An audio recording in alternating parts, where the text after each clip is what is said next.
Did nobody check him for no steroid? I said, he had quick hands, he would hit. I said, but why y'all ain't checking for steroid? He ain't checking steroid. And then... You think he was on steroids? Of course he was on steroids. What we don't talk about is, Canelo.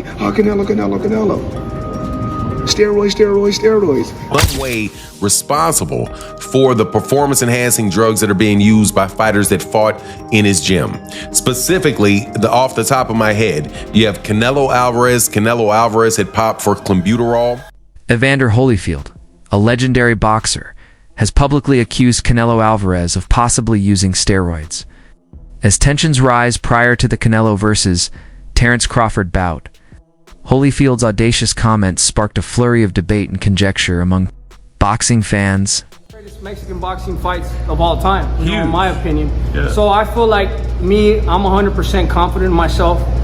If Canelo was 100% confident in himself, I don't know why he wouldn't fight me. Especially since, seeing that everybody in his team is on steroids, which means including him, so he never got off You think steroids. he's on steroids? Of course. Sure. How does five? You saw De La Hoya How do five people out of your camp get tested positive for steroids? Right. You know what I mean? All those fucking dudes in that camp are dirty. Yeah. Holyfield has been vocal on the need for harsher sanctions for fighters who test positive for illegal substances, even if he has not specifically accused Canelo of using steroids. After Canelo tested positive for clenbuterol in 2018, Holyfield recommended that athletes who were found to be using performance-enhancing drugs be imprisoned for 30 days. Alvarez failed a drug test before his big Triple G fight in May, and he's blaming Mexican cows. All right, here's the deal. 2 months until the rematch with Gennady Golovkin on May 5th is going to be the big fight, and he's been taking drug tests leading up to the fight, standard operating procedure. This time he popped for a substance called clenbuterol, which is a banned substance. As a matter of fact, it helps you cut weight. A lot of people use it illegally to cut weight while maintaining muscle mass. He is saying he did not cheat. He's not a cheater. I did not intentionally take clenbuterol. Problem is, I've been training in Mexico and eating contaminated cow beef. That's what he's saying. There's a problem apparently in Mexico where some of the cattle are being injected with clenbuterol, which helps cows. It's illegal in the United States, but some places outside the United States, even some places in the United States, will use clenbuterol to grow bigger cows, to up the protein content in the meat.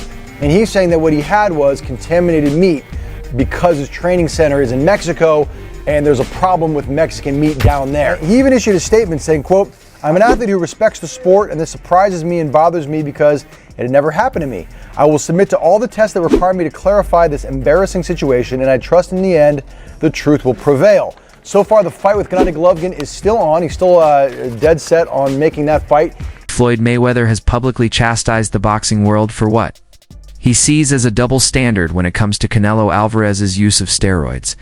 While certain fighters are subject to close surveillance, Mayweather argues that others, like Canelo, are given more leeway because of their marketability and prestige. He contends that this discrepancy compromises the integrity of the sport and enables some people to avoid responsibility.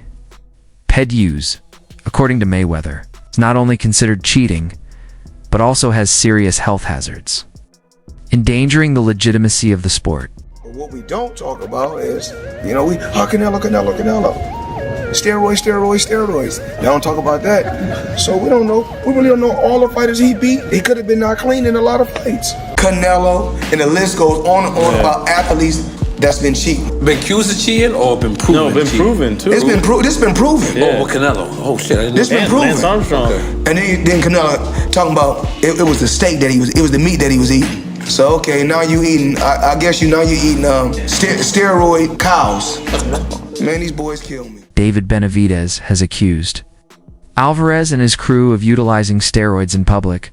Given the frequency of positive steroid tests in Canelo's camp, he wondered why, if he were really confident, Canelo would avoid a bout with him. The two boxers' continuous antagonism has been heightened by Benavidez's remarks, in which he implied that Canelo's crew is dishonest because of several failed steroid tests. When the greatest Canelo came out, the one that you guys seen that fought Triple G the first time, bro, dude popped dirty for clenbuterol, bro. Why do you think the second fight didn't happen? So for me, seeing that was the best Canelo I've ever seen. But that was Canelo off of steroids. Everybody else that he's fought fought Amir Khan, he fought Daniel Jacobs, he fought, what the f is his name, Billy Joe Saunders, Caleb Plant. These guys are all weak, bro. So for me, that's why I feel like I see Canelo Alvarez and I see like, he's not as good as everybody thinks. Because the best one that fought Golovkin that first time was off clenbuterol. That was the best Canelo I've ever seen, and that's why he looked so good, because he was off clenbuterol. So with the Canelo, he even got suspended for like 7 months. So it's guaranteed he was guaranteed took it. He said that he ate meat that was tainted in Mexico. Now let me ask you that question. I've talked to people. They said for him to test positive off a piece of meat, he would have had to eat the. Numerous drug accusations against fighters trained by Eddie Reynoso have drawn close attention to his club. Reynoso's trainer, Canelo Alvarez, is notable for having been linked to previous steroid scandals. A number of fighters from Reynoso's camp have tested positive for illegal substances, prompting critics to question the training environment and supervision. People are paying close attention to Canelo's quick physical change as he gets ready for his fight with Terence Crawford. Serious accusations about his gym. And the accusations are that people, or at least the implications are, that he is the one that is providing performance-enhancing drugs or is in some way responsible for the performance-enhancing drugs that are being used by fighters that fought in his gym. Specifically, off the top of my head, you have Canelo Alvarez. Canelo Alvarez had popped for clenbuterol 2 times. For Fahim Satur, I'll say that he did it 2 times, even though I think it was for the same fight. But Canelo Alvarez popped dirty for clenbuterol 2 times. You have Luis Nery, who had tested positive, but I think Luis Nery tested positive before he was with Eddie Reynoso. Then you have Ryan Garcia, who popped dirty after he left Eddie Reynoso and went over to Derek James. And then you have Oscar Valdez. Oscar Valdez popped dirty while he was with Eddie Reynoso, but at the time he was still allowed to fight.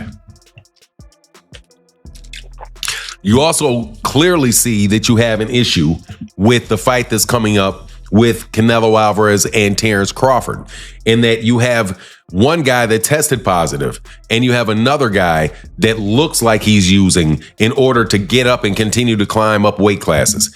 You know, at a certain point in time, and this is something that Rolly Romero has said, certain point in time, your body just doesn't do that. At a certain point in time, your body just doesn't do it. I'm 6'2", 200, and should weigh about 210. Closer to 250, but I should weigh about 210. I'm not gonna get up. If I was 210 now at 50 years old. Gaining significant muscle bulk organically in one's 30s is especially difficult, according to some boxing analysts. However, the veracity of Canelo Alvarez's muscular gains has come under scrutiny due to his recent physical metamorphosis, which has made him appear much larger than in prior years. Involving Eddie Reynoso's gym, his training facility heightens this investigation. Significantly, some fighters from Reynoso's camp have tested positive for illegal substances, raising questions about the training methods and environment. As if I'm juicing. If for a 30-year-old, right? You remember, your body grows. Men's body can grow in height and length up until to the extreme in your 20s. By the time you're 20, your height and all that stuff is there, right? Your height and your length in your mid 20s. You know, by the time you're 29, your musculature is pretty much there. It gets harder to gain and put on muscle after 30. A recent Joe Rogan experience show. During his discussion of the subject, Rogan emphasized the importance of Alvarez's previous failed clenbuterol test as well as the ongoing discussions regarding his performance and appearance.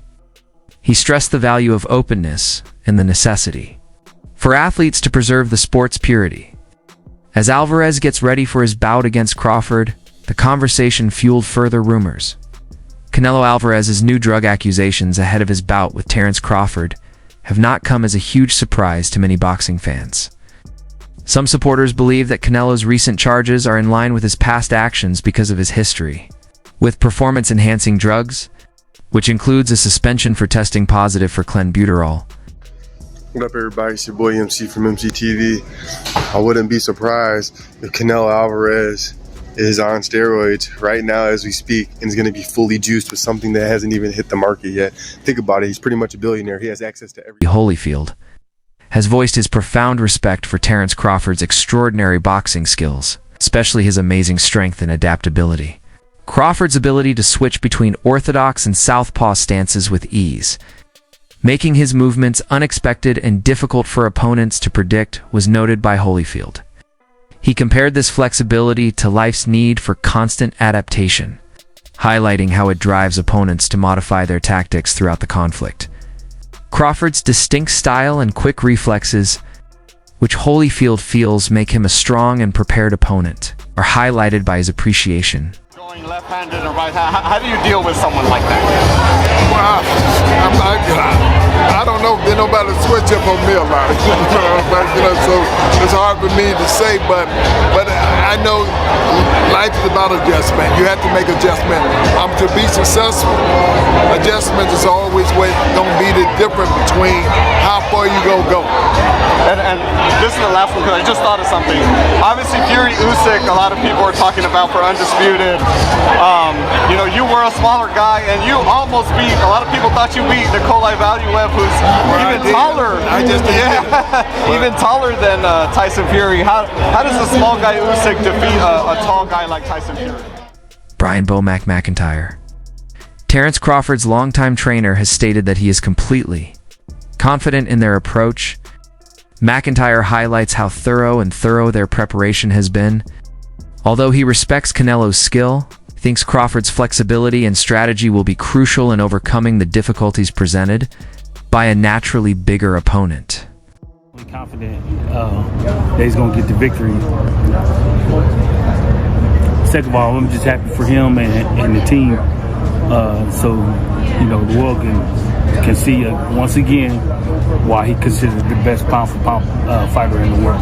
There was many a time where he was maybe struggling to get certain fights, and then he had to almost kick that door down. Is it nice to see him sort of getting the fruits of his labour now and getting that generational wealth off the back of what is, obviously it's a hard career boxing, you don't get given anything? Definitely good to see him get, like you say, fruits of his wealth, getting these fights that, again, will show the world why he's the best fighter in the world. Show the world why he's the best fighter in the world. I'm just happy for him, man. 20 people with Canelo before Canelo's last fight, but then after Canelo's last fight, it seems like it's more 50-50 now. So everything is just the build up for that fight is just going to be absolutely magnetizing. Like that fight, it's garnered so much more buzz after Canelo's last fight, and Bud is Bud. He's one of the greatest fighters in boxing history. He is one of the greatest fighters in boxing history. So it's going to be a fight. It's going to be awesome to watch. Have you sparred any of them? I haven't sparred Bud yet. I haven't been in Canelo's camp. I've met Canelo a few times. I love Canelo's team. Canelo's one of my favorite fighters. He's been my favorite fighter for the longest time. But I have to be Team Bud because me and Bud are cool, and I have so much belief in Bud, and I know who he is as a fighter. He is one of the greats. So he could do anything he wants. And being around both of them and seeing how they work and train and things like that, what makes both of them the fighters they are, in your opinion? I've watched Bud, so for Bud in particular, he's calm in everything he does, and that kind of calm is scary to watch because it shows experience. You can see that he's been doing this for decades. You can see it with his shadow boxing. You can see it.